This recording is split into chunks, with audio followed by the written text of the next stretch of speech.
Qué canción tan bonita. No sé cuántos la conocíais. ¿Cuántos la conocíais? Menos de la mitad. Bueno, ya le iremos cantando más, seguro, porque tiene una letra tremenda. Qué bueno es poder venir aquí otra vez y juntarnos para poder alabar a nuestro Dios como hemos hecho y también aprender de su palabra, que ese es los objetivos que tenemos en el día de hoy. Y bueno, espero que estéis también haciendo el devocional o viendo los devocionales también que se han ido haciendo durante la semana de este nuevo tema que comenzamos la semana pasada sobre el conocimiento de Dios, hacia el conocimiento de Dios. Recordad que tenemos los cuadernillos impresos, si alguien lo quiere lo puede solicitar. Y también tenemos en PDF, cualquier persona que lo solicite, pues lo enviamos también gratuitamente en PDF, el devocional para poder hacer el estudio diario del texto que vamos estudiando también y de los textos que vamos estudiando aquí los domingos. Hoy tenemos un pasito más en este tema. La semana pasada hablábamos sobre el estudio de Dios y la semana pasada veíamos que era muy distinto conocer a Dios íntimamente que saber de Dios. Saber de Dios, pues, es información, pero conocer a Dios es experiencia, es experimentarlo. Y hoy vamos a ver qué implicaciones tiene eso directamente para nosotros, como el pueblo que conoce a su Dios. Ese es el título que tenemos para el día de hoy, el pueblo que conoce a su Dios. Y vamos a ver que conocer a Dios es algo que en el pueblo de Dios produce 4 cosas, y es entusiasmo, propósito, firmeza y alegría. Entusiasmo, propósito, firmeza y alegría. Son 4 cosas que ocurren en el pueblo de Dios cuando conocemos a Dios. Y es lo que vamos a estar viendo en el día de hoy. Y sabéis que estamos siguiendo de base para estos estudios un libro que presentó mi padre la semana pasada, un libro bastante conocido en el ámbito cristiano, escrito por un teólogo que se llama Packer. Y este hombre fue un hombre que tuvo una trayectoria muy larga, murió hace muy poquito, y fue una persona que realmente estudió muchísimo de Dios, sabía muchísimo de Dios. Era una persona probablemente del siglo XX, si tienes que mencionar 3, 4, 5 teólogos conocidos o importantes por su conocimiento sobre Dios, pues probablemente estaría este hombre entre ellos. Pero en este libro él una y otra vez insiste en que el conocimiento intelectual, el saber mucho, no vale absolutamente de nada si no lo llevamos a la práctica, si realmente no es un conocimiento que llega al corazón y nos transforma. Y esto es lo que vamos a ver en el día de hoy, sobre todo aplicado y viendo el ejemplo que tenemos en la palabra en un libro, que es en el libro de Daniel. Así que os invito a que ya busquéis en la Biblia si queréis, también va a aparecer en las pantallas, pero bueno, siempre es bueno tener también delante la Biblia para poder hojear y para poder seguir las lecturas. Y el libro de Daniel es un libro tremendo, un libro en el que vamos a encontrar muchas ideas sobre quién es Dios. Pero antes de meternos en esta lectura, vamos a pensar un poco en nosotros, en cómo, como pueblo de Dios, nos vemos a nosotros mismos. ¿Qué es lo que nos define para saber si conocemos o no conocemos a Dios? ¿Qué es lo que sería la marca distintiva de un pueblo que conoce a Dios, diferente de un pueblo que no conoce a Dios? ¿Qué es lo que, en un sentido, nos haría diferentes de otras religiones o de otras ideas o de otras filosofías? Tenemos que preguntárnoslo porque cuando nos lo preguntamos, quizá nos demos cuenta que si no somos tan diferentes, si no hay una diferencia tan grande en la manera en la que estamos viviendo o en la manera en la que en donde ponemos nuestras expectativas, pues quizás sea que no conocemos lo suficiente a Dios. Y esto nos pasa cuando nos ponemos enfrente de la Biblia. La Biblia es como un espejo en el que nos ponemos y nos revela lo que de verdad somos. Es el espejo del alma, en un sentido, porque cuando nos enfrentamos a la Biblia, ahí vamos a ver el contraste que hay entre lo que ella nos señala y cómo está nuestra vida. Y os invito a hacer eso en el día de hoy a medida que vamos avanzando en las lecturas. Y hay pocos ejemplos tan impresionantes en la Biblia como el que vamos a encontrar en el libro de Daniel sobre personas que de verdad conocían a su Dios. Hay cuatro personajes principales en el libro de Daniel, que son Daniel y sus tres amigos, que son menos conocidos los nombres, pero igual os lo sabéis también, ¿no? Misael, Azarías y Mesac, o sus nombres también que le pusieron, les cambiaron los nombres. Daniel le pusieron Belsasar, a Ananías Sadrac, a Misael Mesac y a Azarías Abed-Nego. Y estos cuatro hombres, estos cuatro jóvenes, cuando eran muy jóvenes cuando llegaron a Babilonia, van a ser un ejemplo para nosotros de lo que es conocer verdaderamente a Dios. Y la primera lectura a la que os quiero llevar es al principio del libro, Daniel capítulo 1. Vamos a leer Daniel capítulo 1, versículos del 1 al 4 para ponernos un poquito en contexto. Y dice así este texto, Daniel 1:1. En el año tercero del reinado de Joacim, rey de Judá, vino Nabucodonosor, rey de Babilonia, a Jerusalén y la sitió. Y el Señor entregó en sus manos a Joacim, rey de Judá, y algunos de los utensilios de la casa de Dios. Los llevó a la tierra de Sinar, a la casa de su Dios, colocando los utensilios en la casa del tesoro de su Dios. Entonces el rey mandó a Aspenaz, jefe de sus oficiales, que trajera de los hijos de Israel a algunos de la familia real y de los nobles, jóvenes en quienes no hubiera defecto alguno, de buen parecer, inteligentes en toda rama del saber, dotados de entendimiento y habilidad para discernir, y que tuvieran la capacidad para servir en el palacio del rey. Y les mandó que les enseñara la escritura y la lengua de los caldeos. Vamos a saltar al versículo 8. Dice, se propuso Daniel en su corazón no contaminarse con los manjares del rey, ni con el vino que él bebía, y pidió al jefe de los oficiales que le permitiera no contaminarse. Versículo 9. Dios concedió a Daniel hallar favor y gracia ante el jefe de los oficiales. Y un versículo más, saltamos al capítulo 11, versículo 32, dice, con halagos hará apostatar a los que obran inicuamente hacia el pacto, mas el pueblo que conoce a su Dios se mostrará fuerte y actuará. El libro de Daniel se abre con un escenario tremendo. El escenario es el de una invasión a una ciudad como era Jerusalén. Es un escenario de absoluta derrota para Israel. Israel, como pueblo de Dios, había fracasado. Desde cualquier perspectiva humana, diríamos que habían sido abandonados por su Dios. Así lo veían en su entorno y en aquel momento, en aquellas culturas, cuando un pueblo conquistaba a otro, el mensaje que llevaban era que el Dios nuestro, el Dios de nuestro pueblo, ha sido más fuerte que el de tu pueblo y por eso te estamos conquistando. Y este era el mensaje que de alguna manera el rey Nabucodonosor estaba llevando a Israel con su invasión. Estaba intentando demostrar que sus dioses eran superiores al Dios de Israel. Y por eso es que en esos primeros versículos vemos cómo el rey Nabucodonosor no solo sitia la ciudad, no solo se lleva esclavos, sino que también profana el templo y se lleva objetos del templo y se los lleva al templo de sus dioses. Era todo un símbolo de aplastamiento total.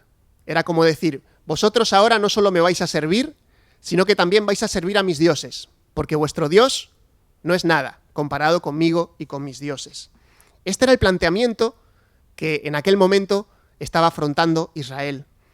Y este era el mensaje que también estaban recibiendo muchos de los que eran israelitas, porque ellos estaban allí y estaban viendo la ciudad caer, su país ser totalmente arrasado, y muchos de ellos, como en el caso de Daniel y sus amigos, llevados cautivos. Eran jóvenes, eran personas que no sabemos qué edad tenían, pero sí nos dice que eran muy jóvenes.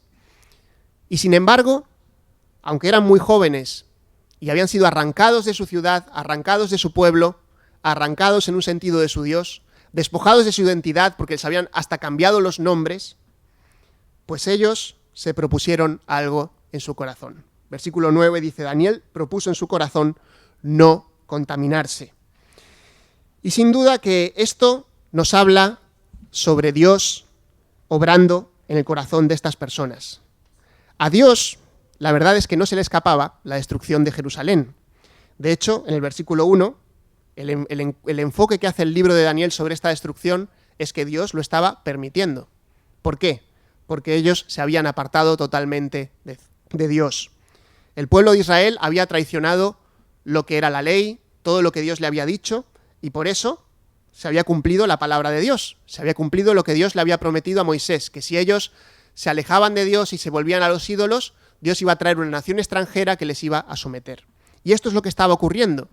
Por lo tanto, Daniel ya nos plantea un escenario muy distinto al que podía tener Nabucodonosor en su cabeza. Para Nabucodonosor, él estaba arrasando con todo. Para Daniel, Dios era el que estaba permitiendo que Nabucodonosor hiciera todo lo que hacía. Nada se escapaba del plan de Dios. Y estos jóvenes, Daniel y sus amigos, proponen en su corazón no contaminarse. ¿Qué es lo que tenían estos jóvenes? Tenían entusiasmo por Dios. Quien conoce a Dios muestra entusiasmo por Él. Entusiasmo es una palabra que es muy bonita y es una palabra que viene del griego que significa tener a Dios dentro. Tener a Dios dentro. Esto es estar entusiasmado. Hemos hablado este verano bastante sobre este tema en varias predicaciones, sobre qué es lo que te apasiona, qué es lo que mueve tu corazón. Si es Dios lo que está en tu corazón, si es seguir su voluntad, si es honrarle a Él, eso hace un cambio tremendo en tu vida. Y no importa que te encuentres prácticamente solo, como era el caso de estos 4. No sabemos si tenían más gente a su alrededor que pudiera apoyarles o que estuvieran también siguiendo a Dios en ese contexto. Aquí, por lo que parece, en el texto, estaban realmente solos y estaban sometidos a una presión tremenda. Y sin embargo, a pesar de estar tan solos, propusieron algo firme en su corazón. Ante una sociedad que se regía por principios contrarios a Dios, ellos deciden vivir para Dios. Ese entusiasmo marca una diferencia y Packer dice así en su libro: mientras su Dios está siendo desafiado o desoído, el pueblo de Dios no puede descansar. Siente que tiene que hacer algo. La deshonra que se está haciendo al nombre de Dios los impulsa a la acción. Y esto evidentemente también implica firmeza y creatividad. Porque aquí vemos que ellos proponen en su corazón no contaminarse. Hay una película que pude ver este verano, es de hace ya unos 2-3 años, que se llama Hasta el último hombre, no sé si la habéis visto, pero es la historia de un militar en la Segunda Guerra Mundial, que él propone en su corazón que no va a utilizar armas, no va a coger ningún rifle, no va a usar las armas para disparar a absolutamente nadie, porque él cree y propone en su corazón que no va a quitar la vida de nadie. Para él la vida de los demás es sagrada, sea un amigo o un enemigo. Y es impresionante la película. Al final, pues realmente él hace un rescate tremendo, él acaba siendo médico y ayudando a las personas a salvar a sus compañeros cuando estaban en una situación terrible en la Segunda Guerra Mundial. Pero hasta llegar a ese punto en el que él acaba siendo médico, es sometido a una presión terrible. Los compañeros le dicen: ¿pero cómo no vas a coger un arma? Hasta le empiezan a dar palizas porque dicen: con este no queremos estar, que no nos va a defender. Incluso le montan un tribunal de guerra y están a punto de condenarlo en su mismo país por no querer, en teoría, defender a los suyos. Pero él se mantiene firme en su corazón. Ejemplos de firmeza podemos encontrar en muchos otros personajes de la historia. Lo podemos ver también en el Nuevo Testamento, en personajes como Esteban, cuando está ante los judíos y se pone a predicar y allí empiezan a coger piedras y le van a apedrear. Y probablemente él podía echarse atrás, pero él fue firme. Estaba entusiasmado por Dios. Nada le iba a hacer volver atrás. Lo que vemos en la vida de Daniel y de sus amigos es que esa firmeza no surgía de la nada, sino que surgía de una comunión fluida con Dios. A lo largo de todo el libro de Daniel le vamos a ver como un hombre de oración. Y sabéis, tal vez no todos seamos capaces de plantarnos firmes ante la impiedad o ante los ataques, o cuando algo ocurre, o cuando realmente nos sentimos en una situación de soledad. Quizá no todos tengamos ese carácter para poder plantarnos firmes y decir, esta es mi decisión y voy aunque todos vengan contra mí. Quizá no todos seamos capaces, pero sí hay algo que todos podemos hacer, y es orar. Orar. Siempre podemos orar. Siempre podemos presentar las situaciones ante Dios. Si no estamos orando, es que conocemos poco a Dios. Esta frase también es de Packer y la verdad que me ha chocado mucho. Si no estamos orando, es que conocemos poco a Dios. Porque a lo largo de la Biblia vemos que las personas que conocían a Dios oraban. Oraban. Entusiasmo sería el primer punto. El segundo punto es que quien conoce a Dios piensa grandes cosas de Dios. Quien conoce a Dios piensa grandes cosas de Dios, tiene un gran concepto de Dios. Y vamos a ir a Daniel capítulo 2, versículos 20 al 22. El contexto es que el rey ha tenido un sueño y nadie se lo consigue revelar, ni el sueño ni la interpretación. Y ante una situación de mucha presión, Daniel y sus amigos se ponen a orar y le piden a Dios que les revele el sueño y la interpretación, y ellos reciben la respuesta de Dios. Y entonces Daniel, cuando le es revelado el sueño, en el versículo 20 dice, Daniel habló y dijo, sea el nombre de Dios bendito por los siglos de los siglos, porque la sabiduría y el poder son de Él. Él es quien cambia los tiempos y las edades, quita reyes y pone reyes, da sabiduría a los sabios y conocimiento a los entendidos. Él es quien revela lo profundo y lo escondido, conoce lo que está en tinieblas y a la luz mora con Él. A ti, Dios de mis padres, doy yo gracias y alabo, porque me has dado sabiduría y poder, y ahora me has revelado lo que te habíamos pedido, pues el asunto del rey nos has dado a conocer. Y en el capítulo 4 vamos a encontrar también otra proclamación interesante. Daniel 4, 34 al 35. No es Daniel el que ora aquí, sino es Nabucodonosor, el rey que estaba en contra de Dios y que quería someter a Dios. Pero al fin de los días, yo, Nabucodonosor, alcé mis ojos al cielo y recobré mi razón, y bendije al Altísimo y alabé y glorifiqué al que vive para siempre, porque su dominio es un dominio eterno, y su reino permanece de generación en generación. Y todos los habitantes de la tierra son considerados como nada, mas él actúa conforme a su voluntad en el ejército del cielo y entre los habitantes de la tierra. Nadie puede detener su mano ni decirle, ¿qué has hecho? Quien conoce a Dios piensa grandes cosas de Dios. Y hay pocos libros en la Biblia donde se muestre a un Dios tan grande y tan soberano y tan controlador de todo como es en este libro de Daniel. El Dios que parecía derrotado en Israel, sin embargo, es el soberano y el Señor del universo. Y el mensaje central de este libro es Dios reina. Dios reina. Aunque el rey sea Nabucodonosor, aunque el gobierno esté en manos de otros, aunque haya personas que creen tener el dominio sobre todas las cosas, incluso en el día de hoy, aunque haya personas que creen que pueden hacer lo que quieran porque son muy poderosos, muy ricos, muy influyentes, nada se escapa del control de Dios. Nadie está por encima de Él. Su dominio es un dominio eterno. Su reino permanece para siempre. Dice Packer, la historia de este universo es la historia de Dios. Es decir, el desarrollo de su plan eterno y que el reino que ha de triunfar en última instancia es el de Dios. Este rey Nabucodonosor se creía y era la persona más poderosa del mundo. Y sin embargo acabó reconociendo que Dios era el que realmente dominaba todo. Y que Dios era el que podía elevar a cualquier persona a donde Dios quisiera y podía humillar a cualquier poderoso hasta el máximo. Nabucodonosor aprendió esta lección de una manera muy desagradable. Nabucodonosor estaba en su máximo apogeo y se creyó Dios, y Dios le humilló de una manera tremenda. Durante 7 años estuvo despojado de su poder y viviendo como un loco. Dice la Biblia como una bestia, como si fuera un animal, tirado por allí sin razonamiento y sin nada, hasta que finalmente reconoció a Dios. Pero ¿y nosotros? ¿Qué tiene que ocurrir para que nuestra vida se alinee con esa perspectiva de un Dios que tiene el control? ¿Qué tiene que ocurrirnos a nosotros para que a veces soltemos y digamos, Señor, tú tienes el control? A veces hay circunstancias que nos rodean que no podemos controlar. De hecho, la mayoría de las veces no podemos controlar lo que ocurre a nuestro alrededor.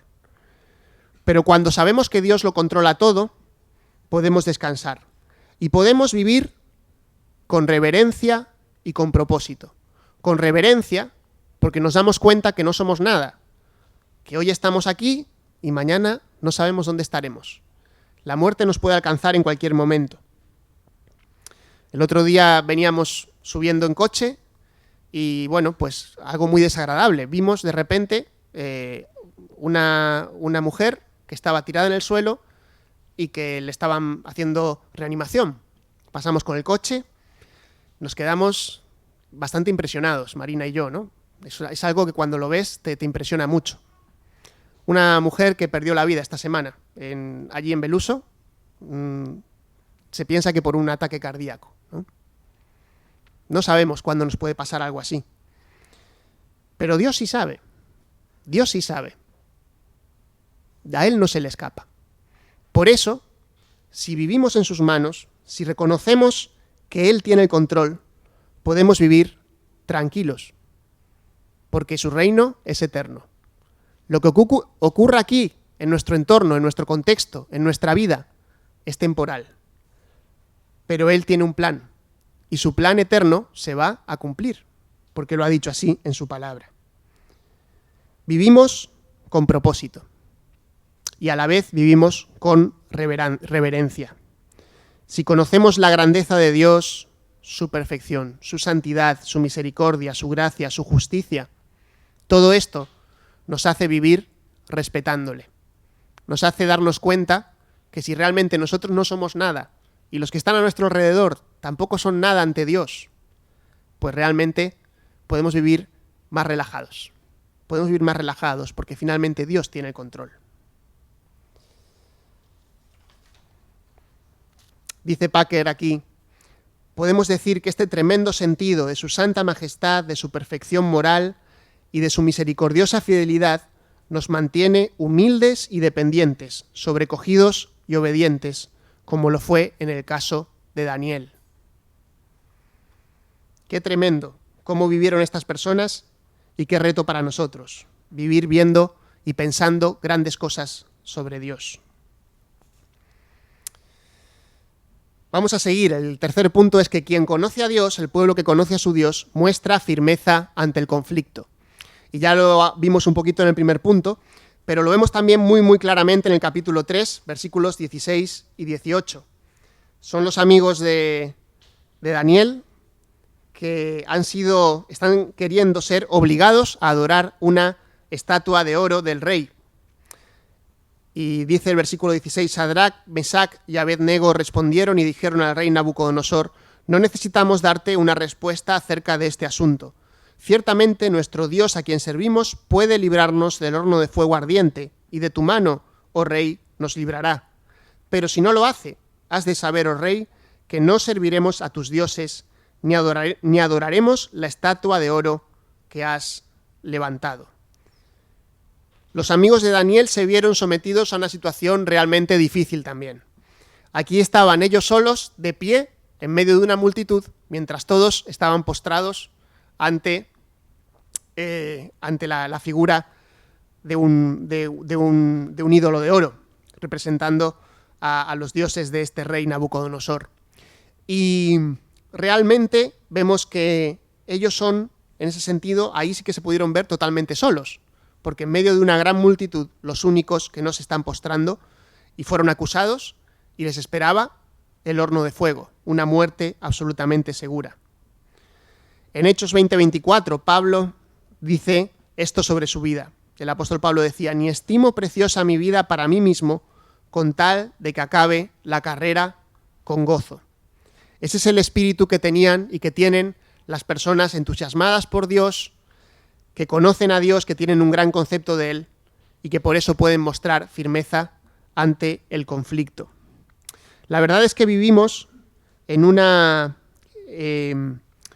generación o en una época en la que normalmente huimos de los conflictos, ¿no? De hecho, hay toda una tendencia, y en parte creo que sí que tiene su parte buena, que habla sobre la toxicidad y de alejarnos de lo que sea tóxico, y evidentemente pues hay que cuidarse y cuidarse uno mismo es importante.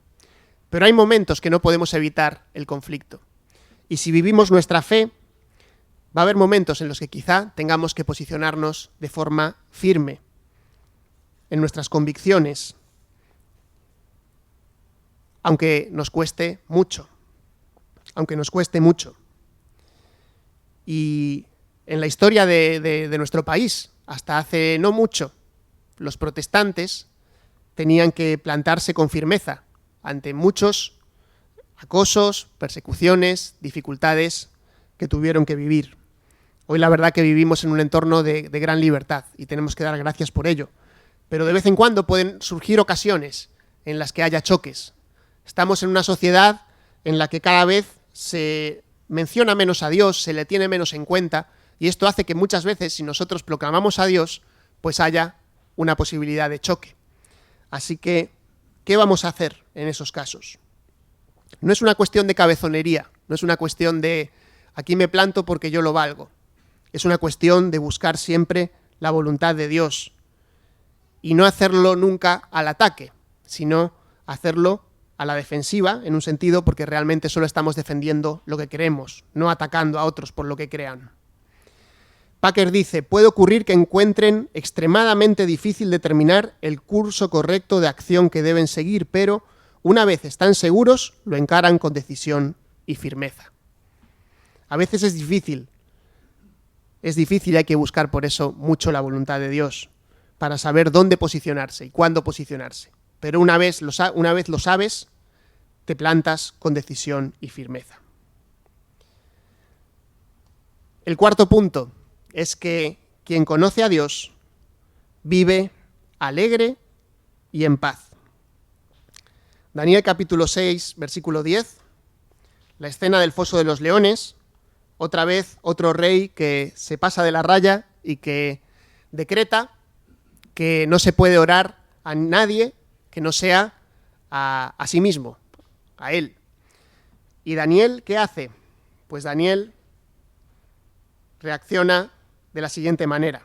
Daniel 6:10, cuando Daniel supo que había sido firmado el documento, entró en su casa, en su aposento superior, tenía ventanas abiertas en dirección a Jerusalén, y como lo solía hacer antes, continuó arrodillándose 3 veces al día, orando y dando gracias delante de su Dios. Me llama la atención varias cosas de este texto.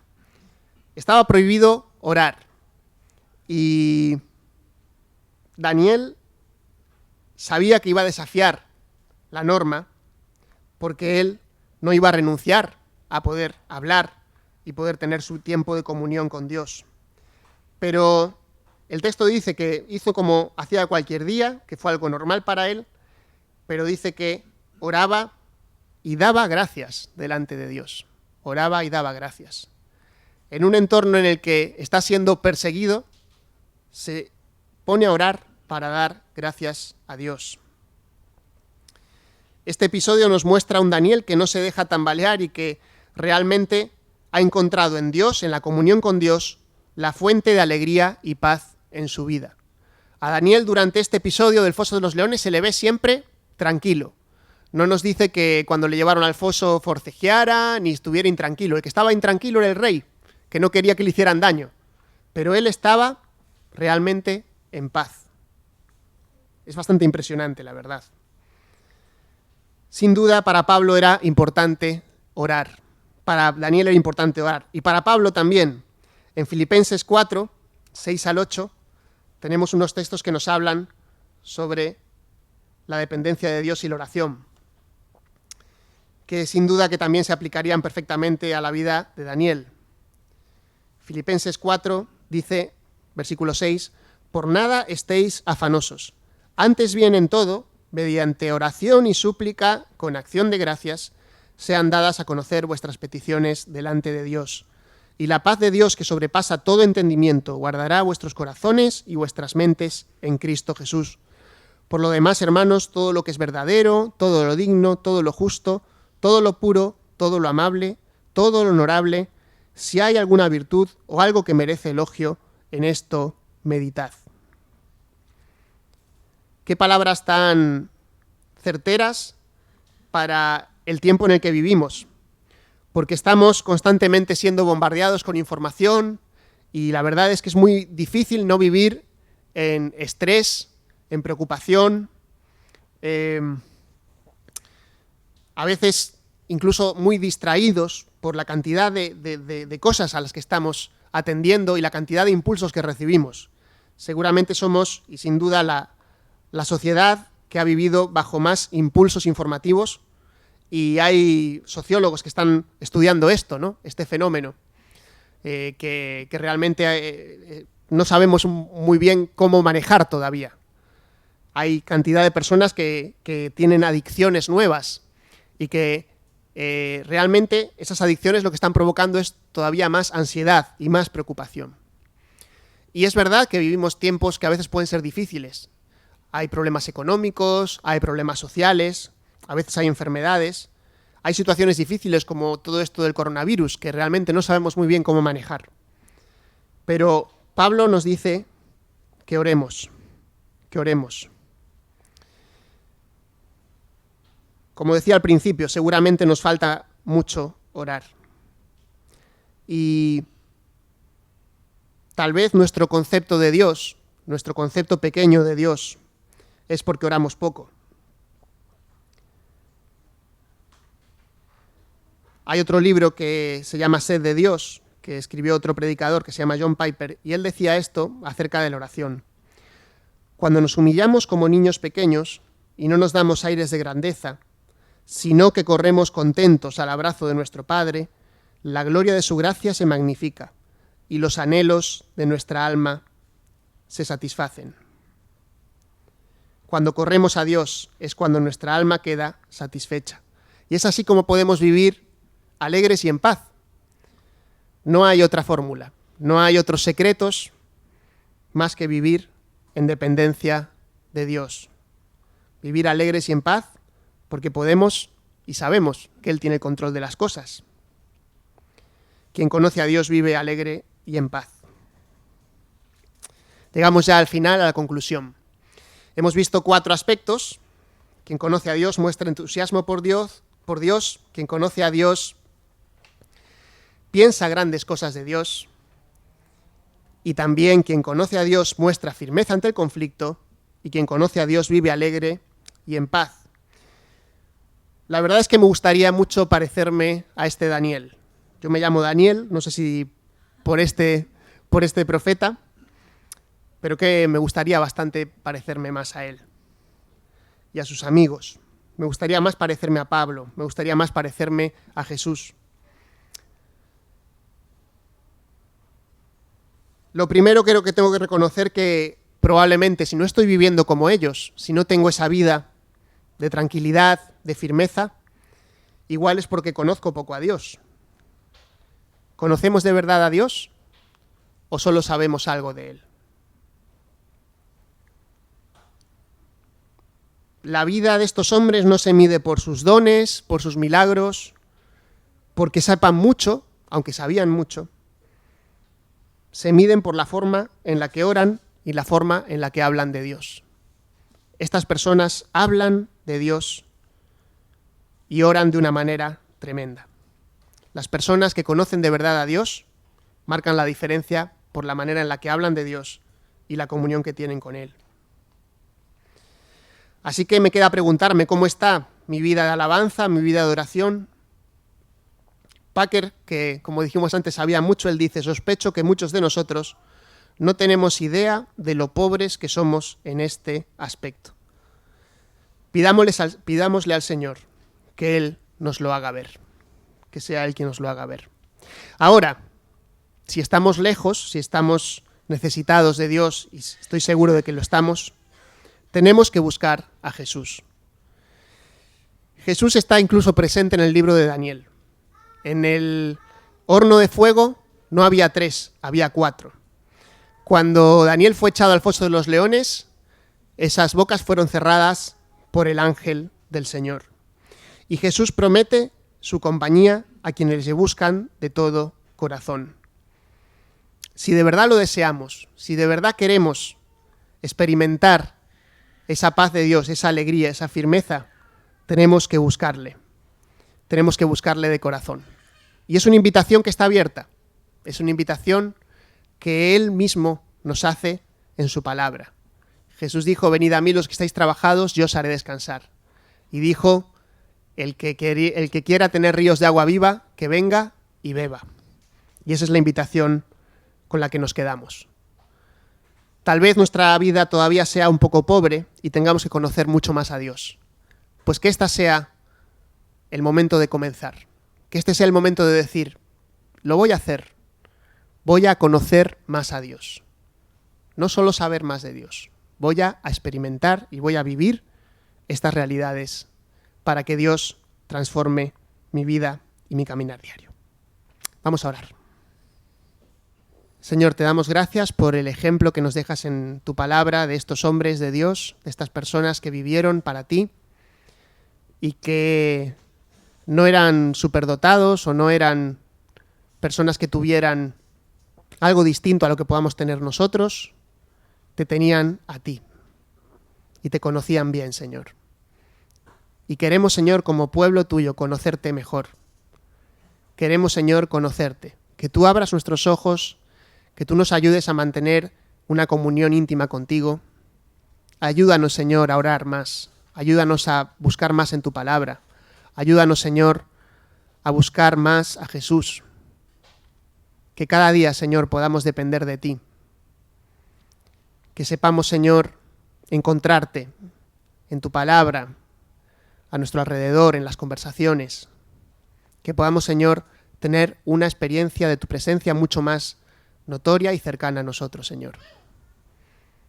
Ayúdanos, Señor, y que tu palabra siga hablando en nuestros corazones. En nombre de Jesús. Amén.